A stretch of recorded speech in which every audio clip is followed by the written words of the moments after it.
Good morning, ladies and gentlemen. Thank you very much for welcoming me for this new session.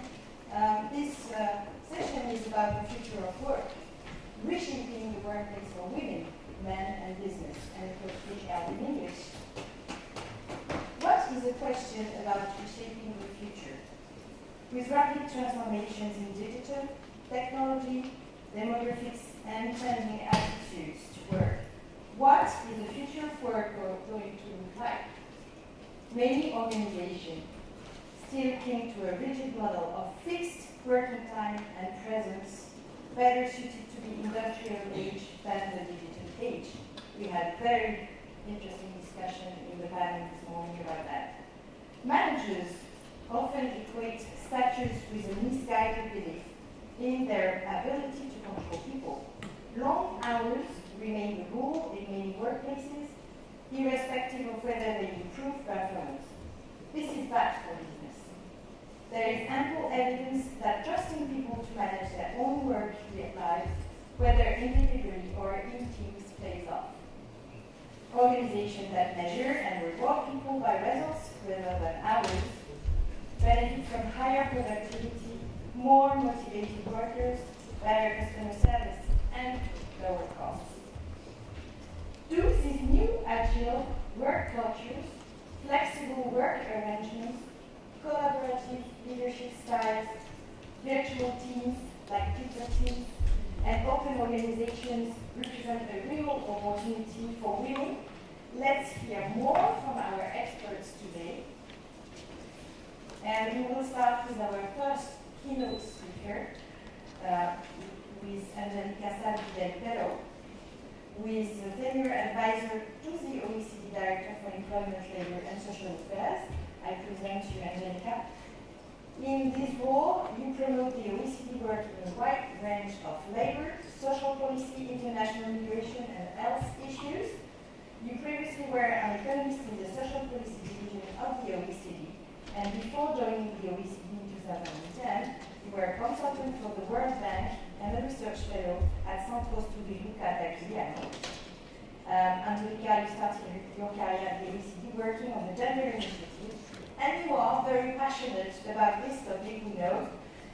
You will share with us what the future of work looks like according to OECD, and what skills will be important in this future world, and what does this mean for women, and then we will have another discussion, and of course, a lot of questions from you all.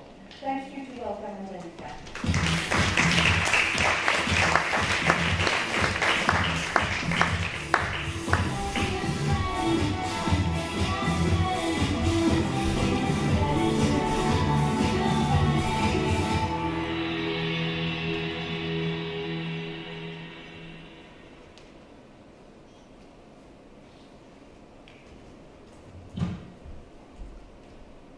Okay. Can we put the presentation up? Oh, you have the... Right. Yes. Okay. Excellent. So today, I'm going to talk a little bit about what we can expect from the future of work from a macro perspective, so from the economy in general, what we know now and what we should know better in the future. So the future of work is a bit uncertain. The world of work is changing fast, and we already know we will have to adapt. Both workers, business owners will have to change the way we work, but also policymakers will need to modify the way they think about labor markets, but also social protection, and the way we think about how people live and function in societies. There are a number of what we call megatrends or structural changes that we can expect to modify the world of work. So we have technology and digitalization, then globalization is a very important factor as well, and then population aging. All of these forces together and on their own are changing what work is required in our economy, so what jobs exist, what are in demand, and what are going to disappear in the near future. They change also who does these jobs, where these jobs are carried out, and how they are done. Now, going back to each of these factors and explaining in a little bit more detail how they are going to impact this world of work, aging society, well, this means that basically as population ages, the workforce is also becoming older. And this is a number of implications. First of all, it means that the skills base is changing. So this means that basically as a larger share of the population becomes older, their skill set tends to age as well. Then it means that the type of products and services that are demanded in our economies will change. And so this has implication in the world of work, meaning that workers that tend to work in these businesses and services will have an easier time in the future. But it also means that we need to find ways for the workforce to become more productive, not just when we're 20 or 30, but also when we approach older ages. It means that we will have to change the way we think about our working lives. It means that we will have to find ways for people to extend their working lives in a flexible way. We will need to find ways to work when health conditions deteriorate a little bit. It means also that our social protection systems will have to adapt to the fact that we have a higher dependency ratio, so a higher proportion of older people compared to the number of people who are in work. Globalization. So what does this mean? Well, globalization has been going on for quite a while and already has meant that a number of jobs have moved overseas and have been displaced to countries where labor force costs less. But nowadays, globalization is changing in nature a little bit because now it's possible not only to move an entire job elsewhere, it's possible to move just some of the tasks that are involved in these jobs. And so the content of the jobs that stay in our country or the jobs that are moved elsewhere is changing as well. And this has implications for the skills we need and the type of labor markets that we have. And then technology and digitalization. This is perhaps the big topics that's been discussed in the media and the policy fora as well. Robotics, big data, artificial intelligence, internet, they all have introduced new jobs. They have created, for example, let's think about Silicon Valley jobs. They have not only in the industries that focus on digital, on the digital economy, but also in other industries where, for example, we all have to have now our IT expert to support our own work in other industries.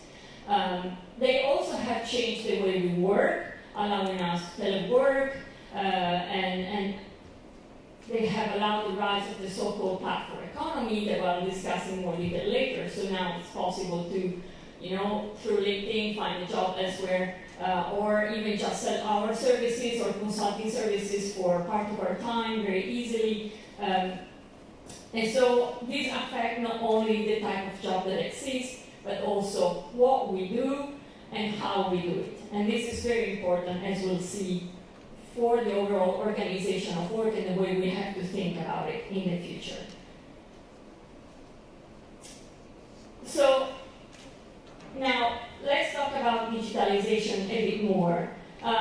Technological change is not a novelty. Technological change has been happening in the past and for a very long time. But many people worry that this time things are different and that technology and robots are going to take our jobs. And we will be left with far fewer jobs to do and jobs with lower quality. This is a widespread worry, and well, I have here a few press clips. It's not just something that's in the media, it's something that's very high on policymakers' agenda. And are these worries justified? Are we really going to be at risk of technological unemployment, meaning our jobs are going to be taken by algorithms and robots? Well, let's first of all say that yes, technological change is disruptive.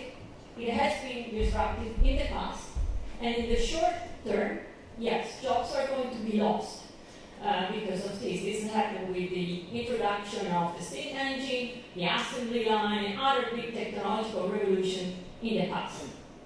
And this is going to happen with digitalization as well.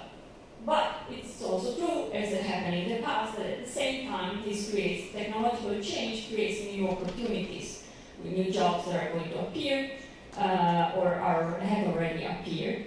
But not only that, digitalization and technology are also making our jobs safer and often more interesting because the most repetitive tasks are now automated and we don't need to do them anymore.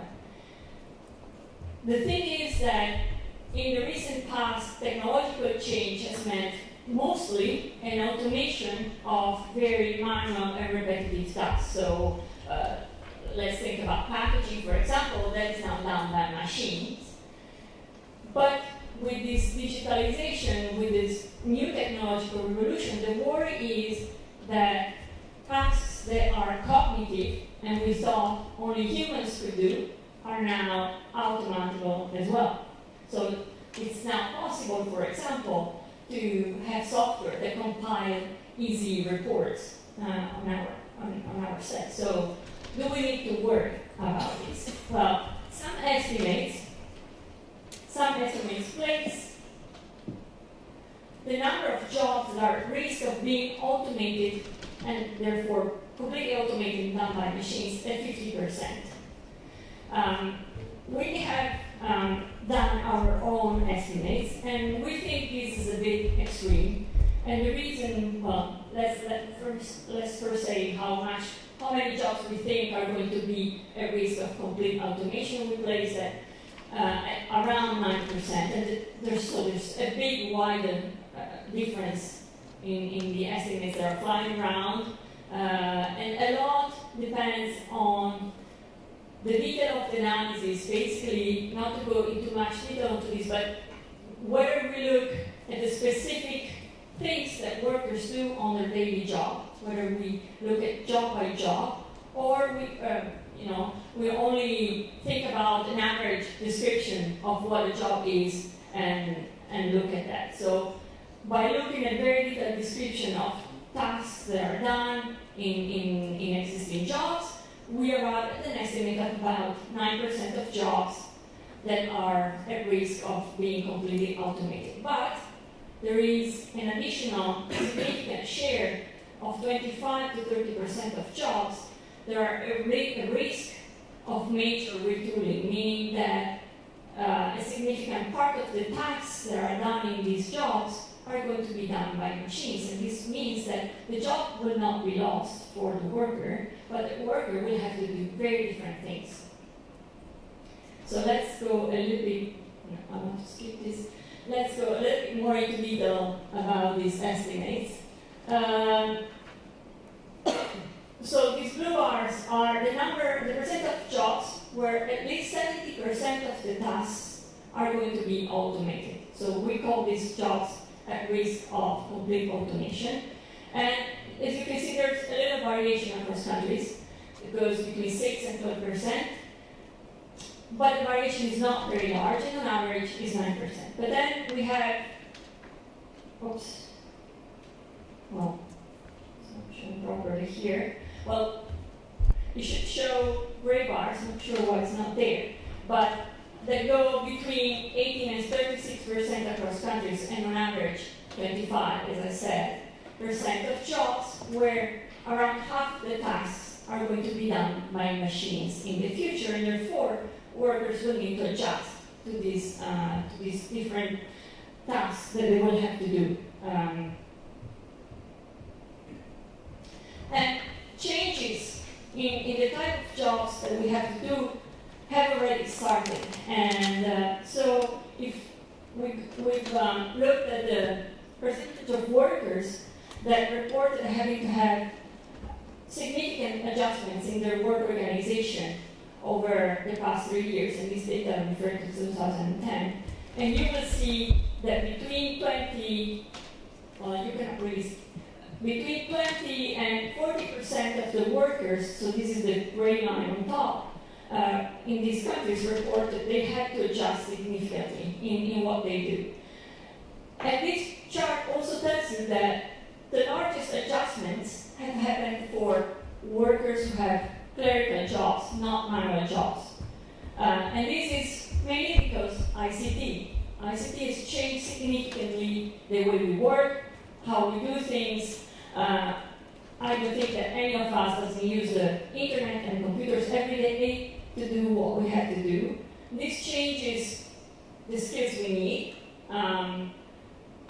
It changes the need to adapt continuously. So it's not only about studying how to use computers at the beginning of your career. It means that all along our careers, we will have to learn new technologies and adapt to that.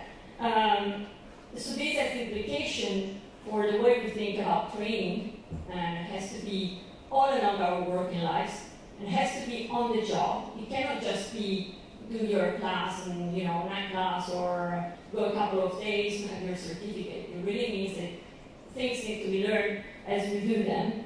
And it means that for business, they also have to adapt the way they work, and policymakers will have to rethink the way they conceive training, education, and recognition of training and education, so meaning certificates.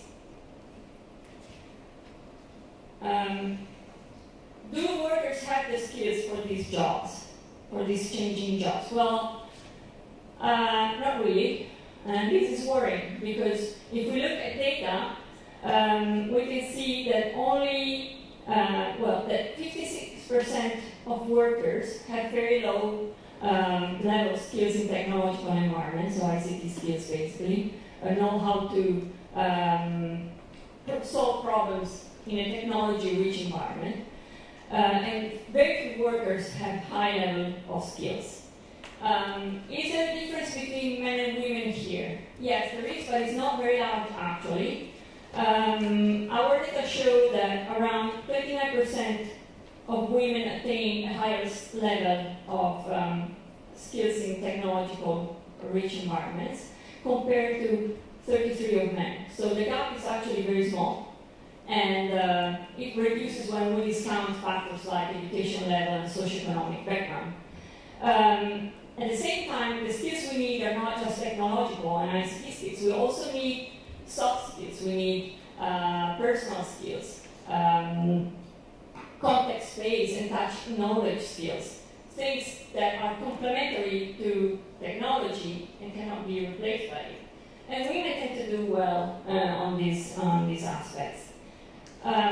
So overall, I'd say that yes, we need to worry about this, we need to think about how to do this, but women wouldn't be in a worse off position necessarily, actually.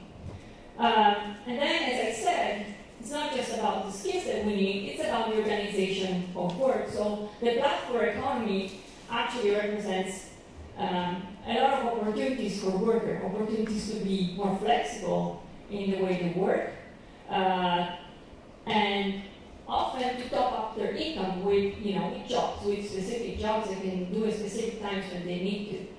So, yes, greater efficiency and flexibility and income opportunities. But at the same time, this platform economy has meant that working arrangements have changed, are changing. It means that these jobs are not based on a standard employer-employee relationships. They're most often self-employment jobs, autonomous jobs. And this changes everything because it changes the social protection to which workers have a right. In many countries, social protection is still linked to being in a formal working relationships. Even so, for example, we look at some data, and out of 34 OECD countries, only 19 countries, in 19 countries, workers workers do not have access to unemployment benefits if they have not been in a formal job, in a formal dependent job situation. In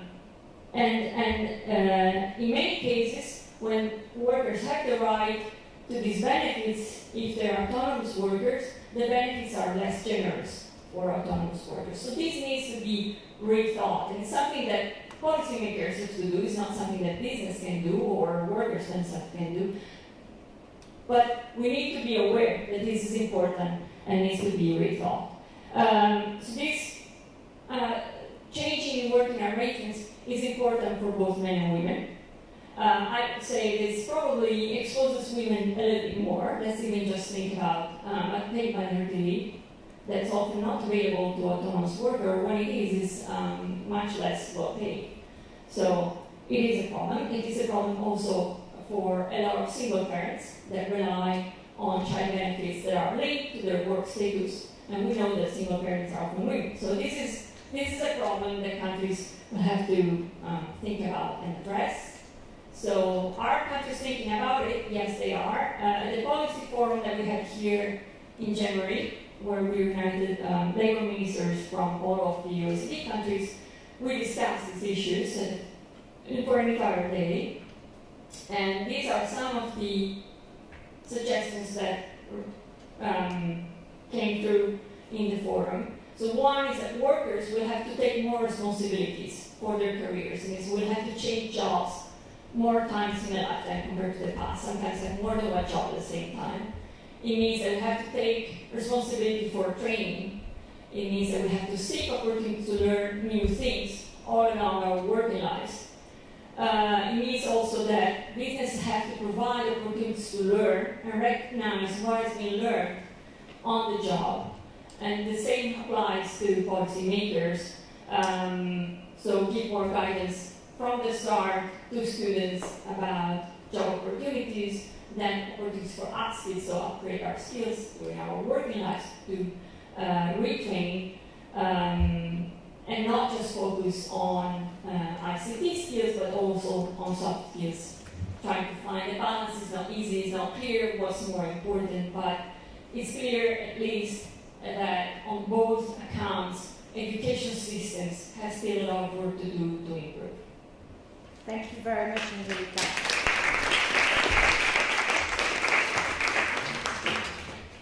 I let you take a seat on the table. Thank you very much.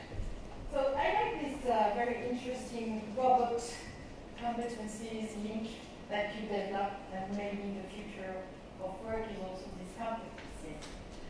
To go further into the discussion, I will welcome now Robert Becker. Robert is a senior partner and global client director at Mercer, a major global HR consulting firm. Robert, you have a strong interest in diversity and inclusion. You are the only man on the board of Mercer's Women's Network in the European region, but not only. You are also members of Mercer's UK Diversity and Inclusion Advisory Council, as well as vice president on the Federation Board of PWM Global, the only man, you can note that. In this role, you are focused on engaging men to support gender equality at work, at home, but in all aspects of life. You will share with us how companies are dealing with the transformations happening in the work environment, looking at internal labor maps and flows of workforce, the role of gender equality, and what companies can do to benefit the most from this transformation. Thank you very much. Please applaud.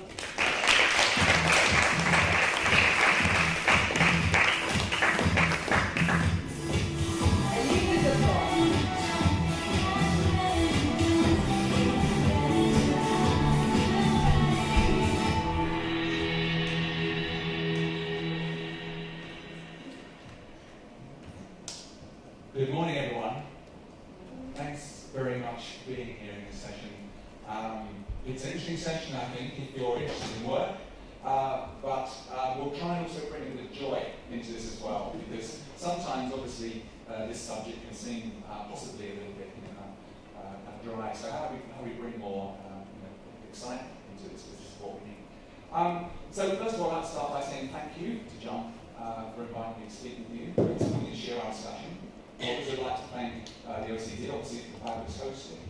And I'd also like to say, really, it's a real privilege to be here as one of the minority, I guess, there's a few of them here.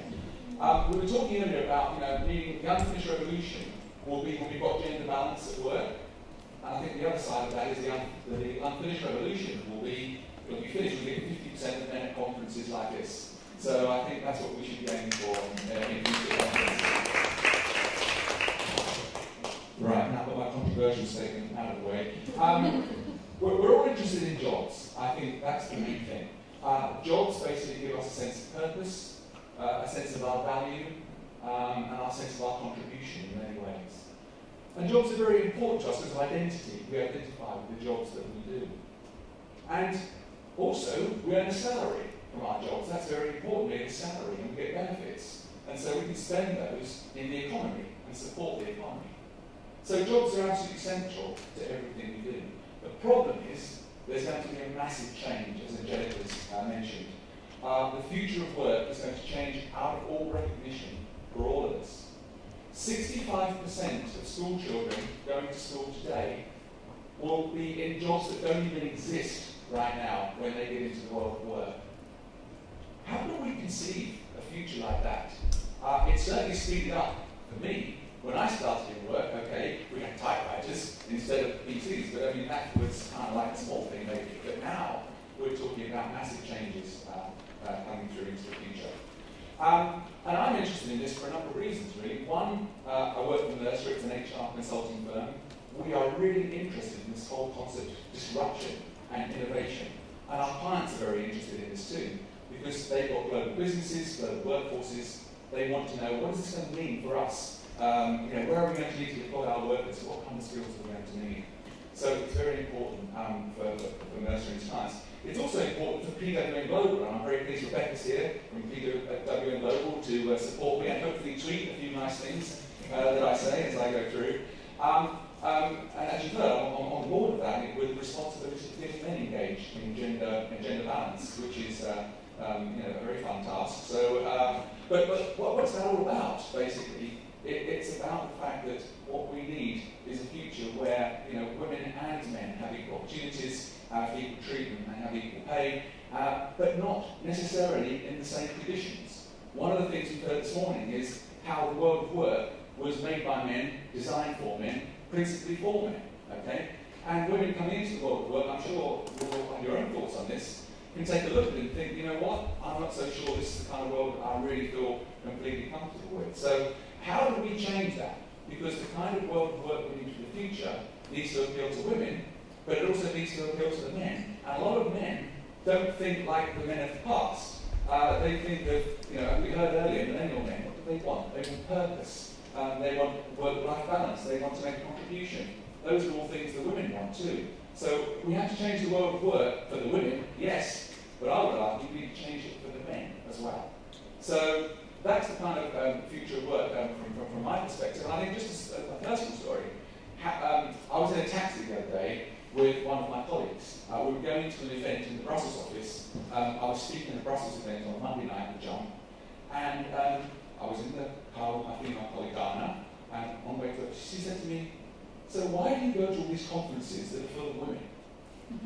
And I said, well, my wife asked me the same question.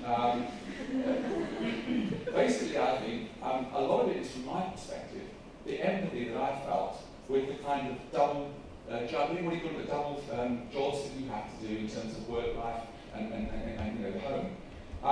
When my kids were quite young, I got divorced. I made a decision that I wanted to be as involved a father as I could. So it meant kids came to stay with me, and during the week as well, I took them to school in the mornings. I took them to hospital appointments, etc., all sorts of things. And so I had to juggle everything. And this was when 20 years ago, when it was actually much less acceptable to have a flexible approach to work. So I saw that at times there were trade-offs that I had to make in terms of how I showed up in the office or how I showed up with my children. So I'd like to think maybe that's part of the reason why I got some empathy, if you like, with and why I feel so supportive, if you like, with gender balance. Now, we couldn't have presentation and discussion on the future of work, and Angelica's mentioned this, without our friend the robot. Okay, and I like this little cartoon, I found it. It kind of summarises all the paranoia that we have about the future with robots. It's kind of like they're taking over, right? So what's the obvious question that comes to you when you look at this cartoon? What's the obvious question? Where are the humans? Yeah, exactly. Where are the humans? Okay, and what's your supposition? Where do you think the humans are? They're either in the street begging or on vacation, I don't know. Yeah, and it could be at college and training or whatever, right? So, but it's a very interesting question. Now, I got into a taxi. I don't really think I'm a big global travel, but I was in Copenhagen last week, speaking in another gender equality event. I got into a taxi, and I got, as you do, a discussion going with the taxi driver.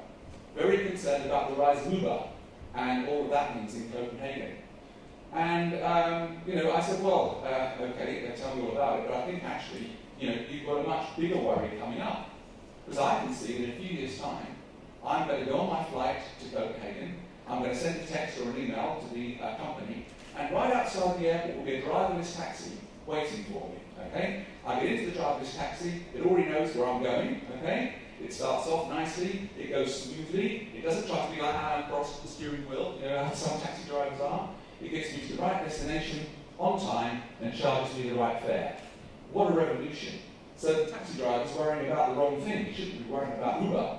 He should be worrying about driverless taxis and the fact that he's going to have to retrain. And that's going to be difficult for a lot of taxi drivers. So how are they going to earn money?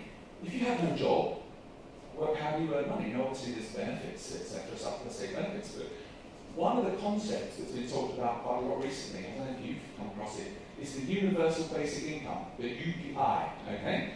Now, the voters of Switzerland voted against that recently because they were thinking that might be a great thing for Switzerland. But the voters didn't like it because they thought it might encourage idleness, it would encourage immigration, because all the immigrants would think, oh, let's go to Switzerland, we get a universal basic income there. But nevertheless, it was very much talked about there. Now, in Ireland, they're talking about that at the moment, as it's being a very strong concept. And in the tech sector, they're very interested in the whole idea. And I have a quote here from, it's from Sam Altman, who's one of these real kind of Silicon Valley whiz kids. He said, in a world where technology eliminates jobs, it's going to mean the cost of having a great life goes down, okay? Because we won't have to, spend money on so many things. He said, but without something like a basic income, I don't think we can really have equality of opportunity. So there's a whole debate, really, that the robots are kicking off about what that really means. So I'm talking about, really here, building on what Angelica was talking about, the skills and competencies needed for the future. I'm going to be talking principally about the impact for organisations and individuals. Because we obviously covered what's going to happen at the economic level. I'm going to talk about the challenges and the opportunities that creates, because there are always challenges, and as you said earlier, there are opportunities as well. And then I'm going to focus on recommendations for action at the end. Just start with the employment outlook. The World Economic Forum came up with a report that said we're going to eliminate 5 million jobs as a result of automation. It figured out in the future. And this is taken from the report. It shows you where the jobs are declining. So you can see, for example, office and administrative jobs, not surprisingly, expected to decline, manufacturing and production. But we're going to get growth in other sectors, such as business and financial operations, management, and these horrible things called computer and mathematical jobs. Does anyone do a computer and mathematical job? Perhaps you could explain what that actually is, but I think I guess it's IT, but it sounds very interesting anyway. So we're going to see decline overall, but we're going to see opportunities in certain sectors. And what we've got, we referred to this already, is an evolving skills landscape, where only 50% of the skills we need today will be applicable by 2020. I mean, that's a phenomenal rate of change. And what we're seeing is skills instability. It's going to be high whatever industry you're in, and regardless of the employment outlook, because the skill you have today will not be the skill you'll need tomorrow. And so you're going to think about what you need to do in terms of retraining or whatever. Even current stable jobs that we expect will continue, like, for example, a client relationship director at Mercer, they're going to require different skill sets in a few years. So how am I going to learn those skill sets? Is my employer going to help me with that, or have I got to do my own thing? And already we're finding it difficult. We've already heard there's a shortage of real skill and talent to be able to cope with these roles that are being demanded. It's already hard to recruit people with the right combinations of skills that we're going to need for current jobs, let alone for the future. The good news is, I think, actually, this is a fabulous opportunity for women. This is a slide taken from Mercer's When Women Thrive survey. And what we asked organisations, we asked them, what characteristics and competences do you see in your female and your male managers? And then we calibrated the answers in a variety of different ways and came up with this nice graphic here. And I've just put in the golden rectangle, as it were, the kind of competencies where women score, particularly highly versus men. And obviously you can see there's a range of competencies across there for women and men. But in particular, areas like problem-solving skills, flexibility, adaptability, inclusive team management, innovation, creativity, and surprise, emotional intelligence, women score more highly than men. And the innovation and creativity thing is really interesting. How many companies have women in their innovation functions? How many companies have women leading their innovation functions? I'm very pleased to say that Mercer does, and we have a very gender diverse innovations team because we believe that diversity, not just of gender, but of all backgrounds, is basically the way to be creative and the way to be innovative. Okay? So I think this is really good news for women because what it's also saying is if we look at the leaders that we want for the world of the future, then the kind of skills and competencies that women have are really going to lend themselves brilliantly to that. This isn't to say that men can't do some of this stuff, of course they can. But I think it does really appeal to the fact that women, I think, already come sort of with these fabulous attributes which can contribute so much to the organisation of the future. And have any of you read the Athena Doctrine by John Gertzema? Or are any of you familiar with the research that's been done on female leaders and male leaders? It all supports this thesis that in the future, leadership is going to be more feminine in nature and women are going to have an opportunity to really step up. The key challenge that we've got is that people at the top of companies right now need to realise that and they need to start making the changes now to get these women through the pipeline and get them into senior leadership positions. And we're also talking about competencies for the future. This is a lovely graphic, well, at least I liked it anyway. It came from the Future of Work report done by the Institute for the Future. You'll be very pleased to know there's this thing called the Institute for the Future. It sounded very reassuring to me anyway. But what they were looking at, this is a report done a few years ago, but they were looking at the major drivers of change. These are the big spiky sort of circles you see there. Things like extreme longevity, which has been touched on earlier, the rise of smart machines and systems, etc. But what it does also show is the kind of key skills needed to really face that future. And a lot of those key skills are the kind of skills that, again, women really score highly in: sense-making, novel and adaptive thinking, social intelligence, collaboration, cross-cultural competency. I mean, those are things that women do for breakfast, right? So again, that's hopefully further evidence that the future is really going to be good in a work environment for women. So how are we doing on female talent? Because if this message is so strong, it should have got through by now, and we should have senior leadership positions that are, we should have senior leadership teams gender balanced. There should be absolutely no issue. This is taken from Mercer's research that we did for the When Women Thrive survey, and it paints a somewhat depressing picture. Very similar picture, actually, to the one that Aviva called up earlier, where you're starting actually, in fact, more women now at the start. This is the average European organisation. So more women at the start, at the support level, and then as you go up through the company, professionals, managers, senior managers, and executives, the women fade away, basically, okay? And what's really concerning here is, you see on the left, we have the hires. We're actually hiring women at the executive level at a faster rate than men, because we're trying to make up the gap. But what's happening is, they're leaving at a faster rate on the right there. So what's happening? Women are coming into organisations at the top, they're taking a look, they're saying, I'm not sure this is how I want to do things, I'm not sure this leadership team is for me, I'm not sure the way this organisation works is for me. I'm supposing there, because, but there are actually a number of people doing research on why women leave organisations, and that kind of I'm not sure I fit here thing crops up quite a bit. But again, when we go into discussion, I'd love to really get your views about what you think is actually happening here. Because this is the nub of the problem. Unless you can get that picture changing so it's 50-50, at the top, we're going to be struggling. And actually, organisations are going to be missing out on innovation and creativity. There was a lovely study shown in the Financial Times, basically, that said, this is just from companies in the UK, the US and India, because they had boards that were all male or not enough women in them, the researchers, Grant Thornton, figured out that it was going to cost 600 billion euros to the economy.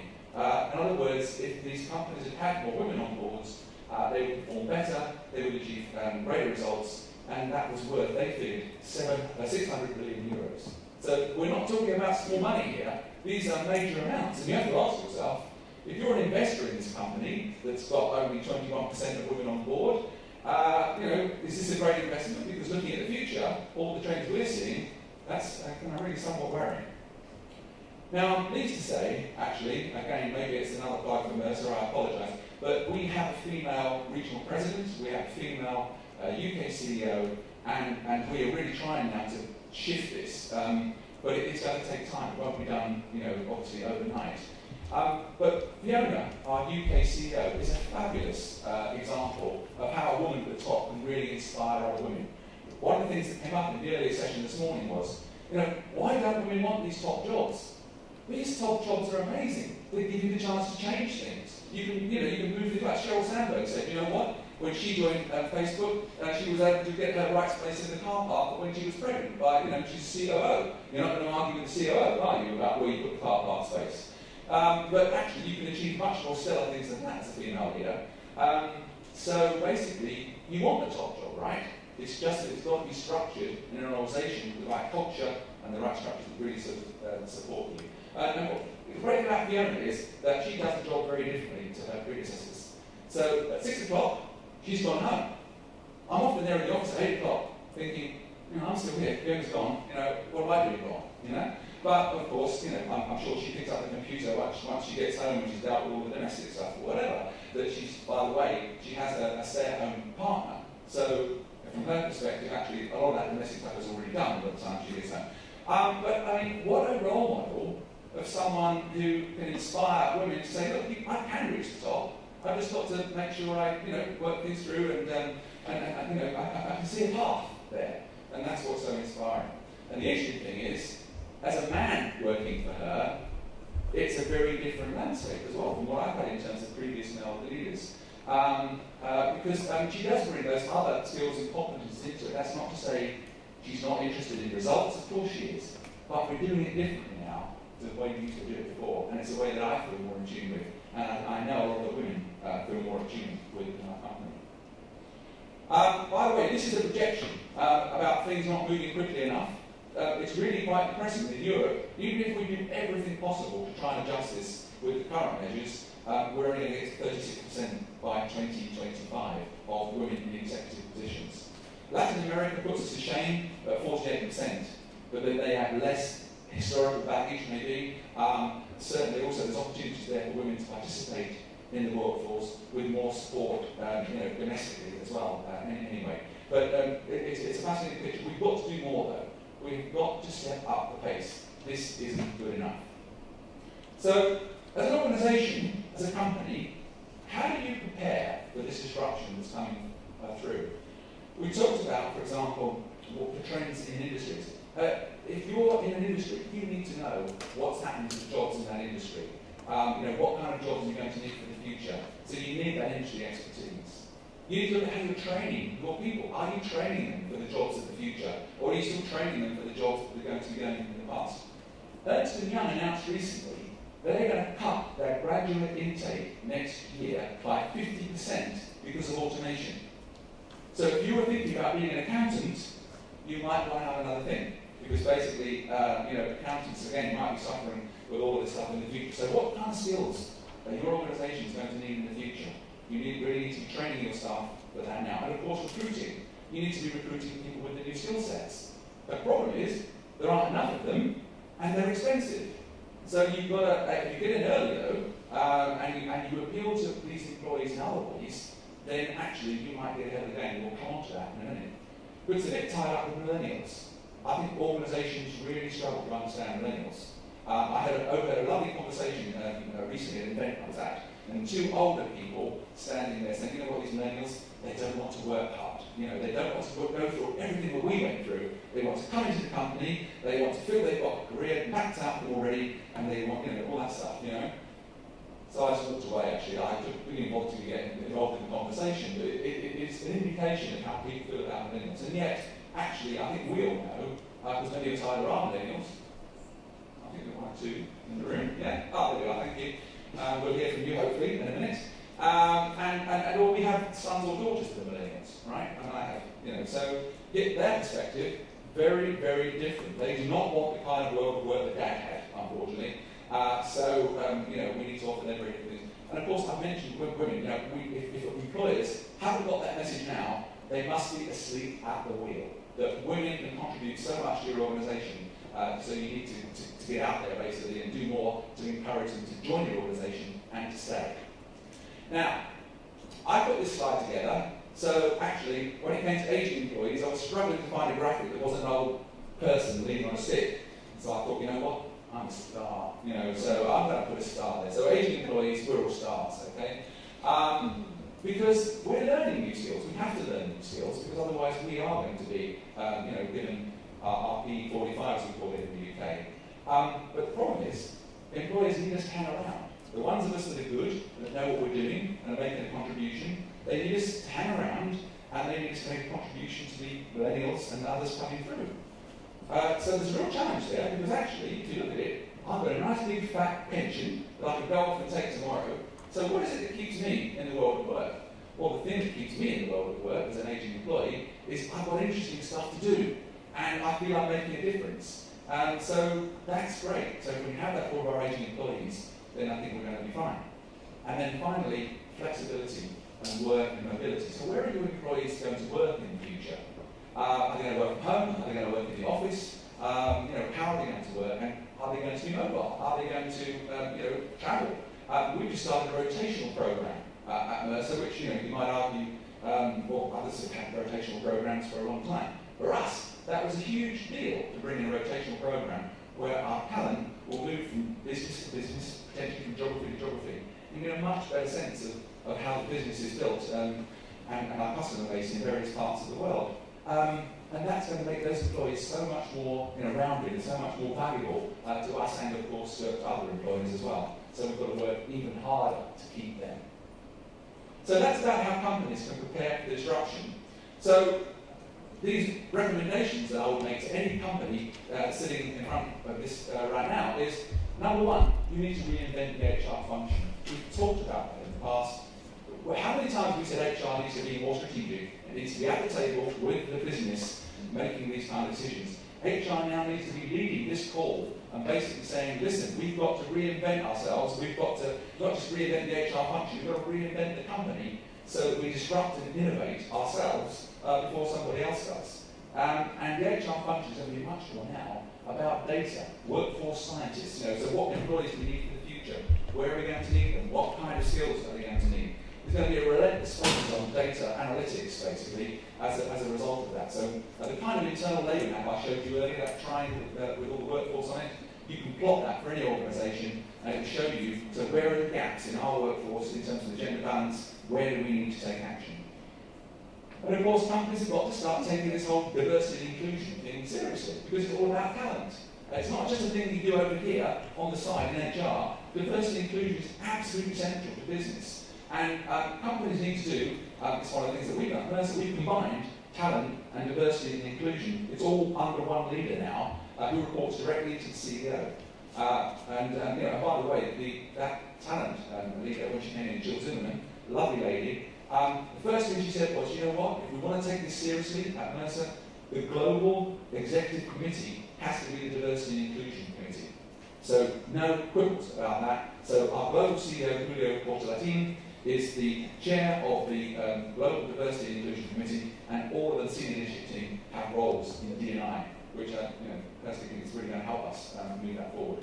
And then lastly, I think what you've also got to do, you've got to leverage these flexible work arrangements we talked about, and the online talent platforms. And it's really interesting if you look at what your current and past employees say about what it's like to work for your organisation through things like Glassdoor. We talked about that earlier. It's quite revealing. I don't know if you've tried that. I mean, I certainly did. It's opened my eyes both to Mercer and also some of the clients I work with, which is very interesting too. So I think we hope for this is going to be very slow changing unless you get commitment from the top. It's great that we do have senior leaders, CEOs of major companies talking about this. We've also got to hit the marzipan layer of middle management as well, so we need to make sure that they are, kind of drilling that down, as it were, but in a way that actually relates to some point, in a culture where this is seen as something we need to do to be more diverse, to innovate, to be more creative, and to basically future-proof our business. We're going to need to take action in all these areas. And I think it's also going to take shareholder pressure, because the more the investors say, hey, are you tackling this? Are you taking on board female talent? Are you making the most of your female talent? Are you geared up for the future? Are you innovating? Are you disrupting your own business? Until shareholders ask those questions and management have got a decent answer, then I think some of the shareholders might be a little worried about, well, what are the future prospects for us in this world we're looking at the future, because it's going to be very different to what we've had in the past. And lastly, engagement of women and men. Men hold 80% of the executive positions, as we've heard. It's not going to change quickly unless we get the men engaged. But we need the women engaged too. The most common thing that I hear in talking to groups of women, etc., is that the confidence, it's kind of like, if only women ask for this, or if only women put themselves forward. Well, have you seen? I mean, all the statistics are there. Women are absolutely fabulous, in skills and leadership, etc. So I don't see why anyone wouldn't want to ask for one of these top roles, or they ask for a promotion, or ask to be sponsored, or whatever it's going to take. But I think it's about being, bold, and it's about basically being confident to ask, you're worth it, you're absolutely worth it, and companies will increasingly recognise that. So that should be good for your salary negotiations when you come around to the next review. I just wanted to quickly touch on Unilever. It's one of the clients I work with. They talk a lot about innovation, and they talk a lot about millennials. And you'll see Leon there, on the top right there, constantly putting shares on LinkedIn and stuff on Twitter about how Unilever values millennials, how they value innovation, etc., etc. So I think their organisation has really woken up to the kind of workers they need for the future. And do you know what? After brands like Google, Apple, Facebook, Unilever is one of the most attractive employers to work for, according to the various surveys they do. How have they achieved that? I mean, there's a consumer goods company. They make soup and shampoo and all that kind of stuff. Those are not very sexy products, are they? But Unilever somehow managed to persuade people that it's a great company to work for because they believe in millennials, they believe in innovation, and they believe in you and your career. So what's next? How are you feeling right now? It's been a tough, isn't it? A tough discussion. The robots are coming. Oh dear, are we worried about that? Do you think you're in a good shape personally in terms of your career? Do you think your skills are future-proof? And what about the organisation you work with? Do you think your company is starting to make these kind of changes? Do you think your company recognises the value that women bring and that it needs to disrupt and innovate in order to face these challenges of the future? We'd love to hear from you now. I think we've got a little bit of time. We've got plenty of time. So thank you very much, and over to you.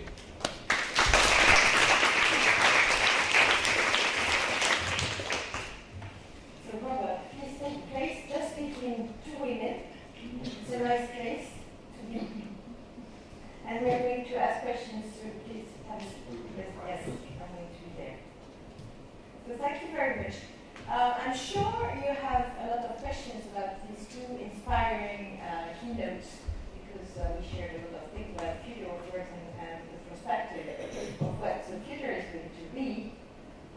So do you have any questions? Please tell us who you are. Maybe press the button. I'm Jan, I'm 37. I've been working through mainly male-driven organizations.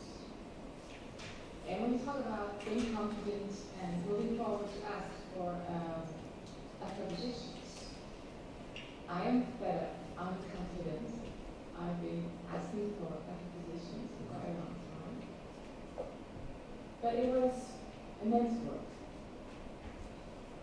And still, I can't see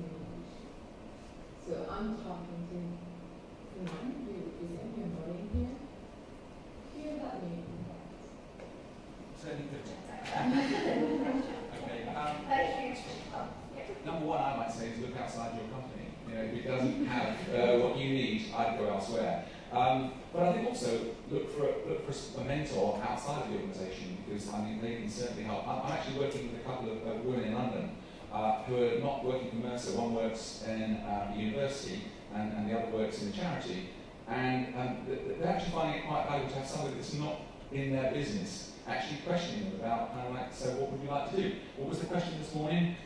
What does success look like for you? You've got to remember that, and that's what I'm going to ask next time when I'm sitting with them. So I think that's kind of one thing that you can do. Obviously, it's a challenge within an organisation that doesn't yet get it, but your senior leaders hopefully should, or your HR function should be saying to your senior leaders, listen, we need to be addressing these things. So maybe some of the others in the audience will have better suggestions than that, but I mean, I would start by potentially looking outside, but also looking at potential kind of resources to change it inside. But I'm a bit worried if it's like you say it is, then I'd be thinking, is this the place for me? But does anyone want to add to that? Any advice for this lady on what she should be doing? Yes, please. Good morning, my name is Catherine. I actually belong to PWN also, in the provision network. We have a great workshop later on about networking, but it's probably one of the avenues you could try to actually use a network outside of your own organization to help you making that move. And while I have the microphone, can I add something, please? Thank you, Angelica and Robert, for your contribution. I'm going to ask you a question, Robert, in 1 second, but I just want to give you in 2 words, my little story, to say that it's still very difficult, and I agree with that. I've been out of the workforce for the past 10 years to look after 4 kids and go back to university to earn a degree in sustainable development and environment law. I'm not able to go back to the workforce. My disruptive professional path, plus the fact that I'm a woman, plus the fact that I'm getting a little close to the 50 mark, makes it very difficult. I'm finding it very difficult to go back to the workforce. I'm not really, the hot thing that they're looking for. So yes, there's still, fight to actually combat in many cases. But I have a question for you. How did you convince your colleagues at Mercer, and especially men, that your empathy that you have towards women was actually something good and positive, and that your organization needed to embrace? How did you actually convince your male colleagues? Well, I think a lot of that is conversations, one-on-one. I remember a conversation in the back of a taxi with one of our senior actuaries at Mercer. He was a very nice guy, a very senior guy. But he was saying, I can't understand why we're putting all this emphasis on promoting women. I mean, surely we just want the best team, don't we? So when you sit in the back of the taxi and you have a conversation about why we're doing this and how we need to have the right team, the right talent, but also kind of bring the talent through, they do sort of eventually, I think, start to at least understand there's a different perspective. I wouldn't necessarily completely agree with you now, but at least he knows that actually there are other senior men in the company that look at this differently. I think the other thing that's really good is our senior leaders, for example, within the company, all get this and all basically support it. So we have this thing in Mercer now called Men Matter, which I think was a bit of an unfortunate title because it kind of like women, which of course is not the purpose. But we have a fabulous women's network at Mercer, but there wasn't anything for men. So we started up this thing called Men Matter as a way of trying to make men feel included too. And one of our senior leaders on the global board, as I mentioned, is running that, and I'm working with that person to sort of try and help have discussions with our men about what this means for them, and really why, therefore, they can feel more comfortable seeing more women in the organisation and seeing the promotions. Some of them, a lot of them will go to women because that's just the way we need to make the changes. And what we started focus sessions for employees, both women and men actually, about really asking that question about what's going on, what do we need to do, what do we need to address this gender balance issue. We started off by calling the sessions Engaging Men. We found that it was easy to get people along if we said engaging you. So that was a good sort of movement. But yeah, so we're starting to do things at a number of different levels. Because there's a real elephant in the room, to quote the earlier phrase, which is, I think there's a lot of fear, a lot of anxiety amongst men. The world is changing, and they see a very different world to the one that their fathers had, or maybe even that they had in terms of the certainties of maleness. It's quite uncertain now to be a male, and we're struggling with that.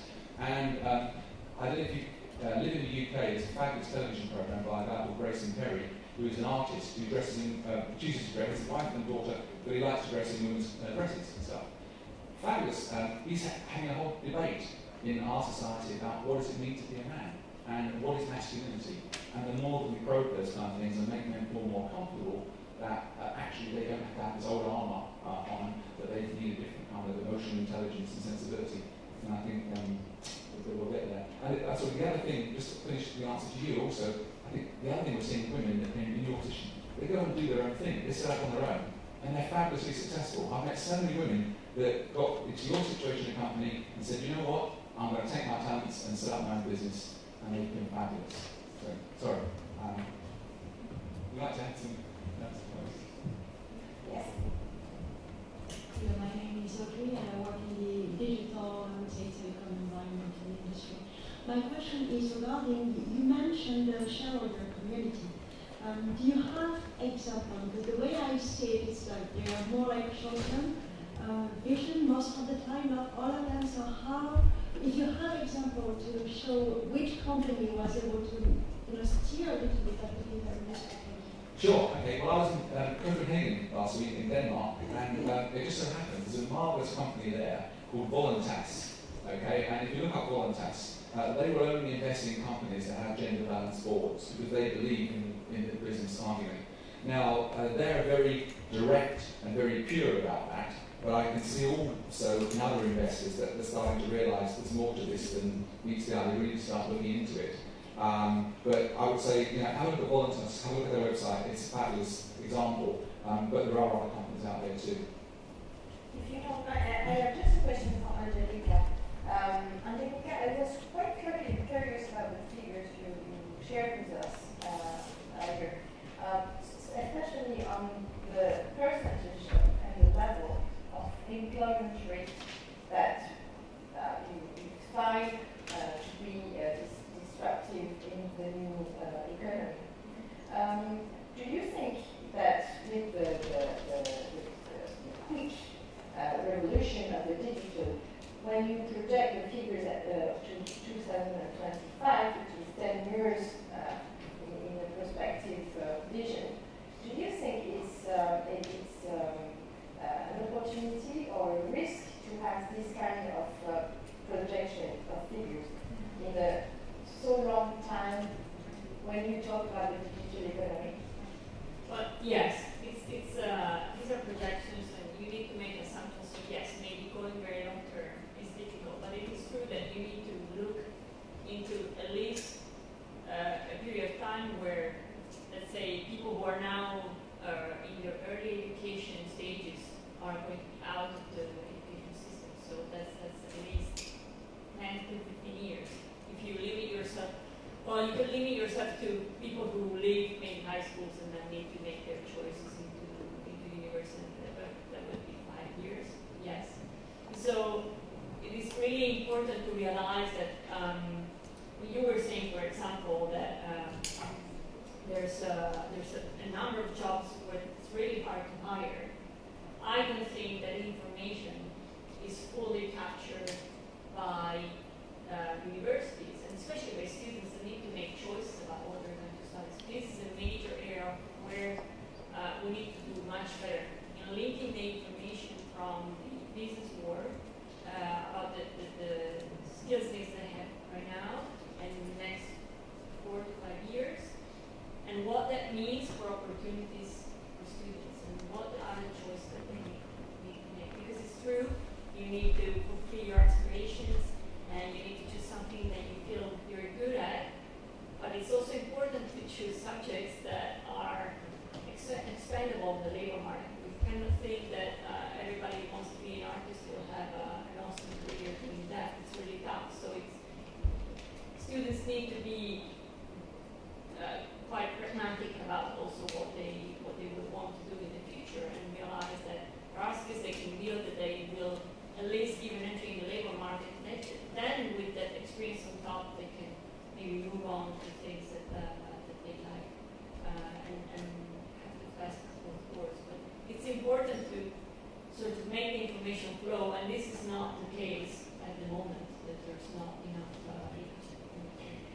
about uneven career, as you asked a question about your own case, don't you think this uneven career path is the next model of work? Absolutely, I think whether you call it modular careers or different career stages, I think this is what the future is going to be. I mean, but it's not only modular. When you talk about uneven career, you talk about the fact that at a certain time you will stop your career to decide to invest time elsewhere. And the millennials are so involved in this kind of. And I see what you mean. No, I think it's a real shame that in the past many people have gone into the world of work. I certainly did it, and worked solidly for 40 years, and then retire, and then die. Basically, that's what seems to happen. Okay. So what we're starting to realise now is actually that's not a great model. What we should really do is go to work for a bit, and then have a sabbatical, basically, or take some time out and do something else. And I always kind of had this problem about why have people got problems with women going off and having children about them making them happy to the workplace? Isn't that just the same as taking a sabbatical? It makes it a slightly longer one, but you're coming back and you've got a different perspective, you've got a different skill set. So people should not be frightened to stop for a while, go out and discover themselves in some way, because they're going to bring that back into the next role that they employ. So I think it's great to have career breaks of that sort. I think it should be there for men and for women. And so the reason why some of those career breaks for men can't be the stay-at-home dad. I mean, one of the things that men have got to do better is being the 50-50 partner at home. That's something that I think that we could certainly think about. But of course, it's all about what status you put on this and the value you put on it. I think men need to be educated a bit that actually, if they value a bit more some of the housework and some of the homework and some of the childcare, actually, by the time they do get to finish their working career, they might actually be happier and a bit more balanced as a person. That's what Michael Keynotes is saying in his studies in the US about the fact that when men engage in gender equality and more in work-life balance, shared time, then they become very sexy for women. So. Okay. I'm sure my wife's going to think about that one, but move on quickly. I'm sure you have to think about that. You had a question there. Yeah, thank you. So we see more and more organisations now invest and advertise that they have longer parental leave, and it's usually in a number of weeks or months.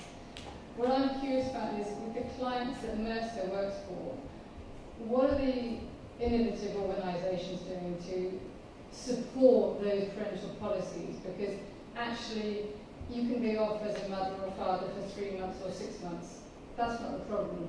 The problem is you transition out and you come back, and when you come back, you come with a voice and you're engaged and energised at work. And so my passion or interest is around, well, what are these organisations doing to support when you come back to work as a mother or a father, so that actually when you're there, you're engaged and you're present both at home and work.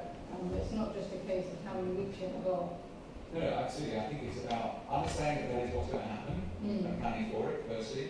I think the second thing is to have a policy. I mean, you talked about going off to do it and then coming back. You need a policy for what happens in the middle. So stay connected and how we deal with that. And we've started to develop kind of package return to work packages as well to really get people up and running. So often what happens, I think, is when women come back from time off, it's okay, we'll put you into a job that goes sideways for a bit until you're back into the swing of things fully, and then maybe we'll look at promotion then. What we're starting to do is a bit more aggressive about, okay, so what would you like? How can we help you achieve that? Because we see your potential, let's try and get you moving upward much more quickly. So I think all those things together will actually help. There was another question there. I don't know if you hear me without the mic. We need like. It's better? Yes. Oh my God, sorry. Your own voice is always good. My name is Armelle and I'm working in an industry which is absolutely not female as such. It's tools, producing tools, and working on security systems. Nevertheless, it may be just a comment. First of all, huge thanks for Robert and Angelica for what you were sharing. But I think the situation, in my humble opinion, is slightly more complex and more simple at the same time. Complex because I think all women here perfectly know that having a manager who's a woman doesn't mean that she will be more compassionate and understanding. In my experience in the industry, my best managers were men. And when I say best, I mean they were giving enough confidence and they were saying that I don't understand what you're going through, but I know that I hired you because you're a smart professional and I still count on this. So let's be very honest, men are different, women are different, and it's not as easy. Talking about millennials, you said that they are different, but guess what, Robert? You also mentioned that you want to have an interesting job and having a sense of why you're waking up in the morning. Well, I'm a millennial, and I want exactly the same thing. So I guess we are moving more and more into looking at people as human beings. As simple as it is, well, in HR we are saying that we are kind of more resources and less human than what we would like to be. So we are more and more moving in there, which includes women, which includes different gender, which includes cross-gender, which includes ages and everything you want. So it makes it a bit more complex, but I think overall we are using the same skills to make people just a bit more savvy about it. So the question is, you mentioned training somewhere, and it was kind of a good recomfort for me saying that there are more jobs in training in the future. But it's all about that. It's how we can make sure that our leaders, men or women, understand what they should be looking at, and that they need to be not one solution fits all, but let's encourage everybody to do their best within their life, their specificity, the specific moment they have, and kind of everything they have. So how we can address these? Do you see, and this is back to you, Robert, do you see one of your customers or some particular company who's doing it better than others, and who is beyond this silos level and more into let's work with human beings? Thank you. That was fabulous. I must give you to come into our company and advise us on exactly how we can do all the things you mentioned. I picked up Unilever earlier. I think they are doing some fabulous stuff around trying to have a workforce that's truly inclusive. So for example, their top leadership teams are very mixed, sort of ethnically, nationally, women, men, different levels of ability, disability, etc.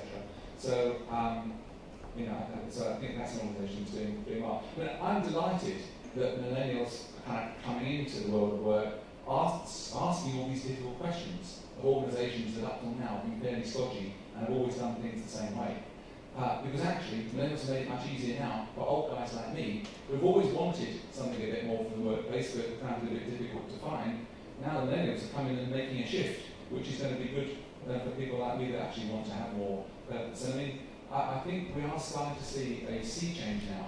Companies are starting to say, what is our purpose? What do we exist for?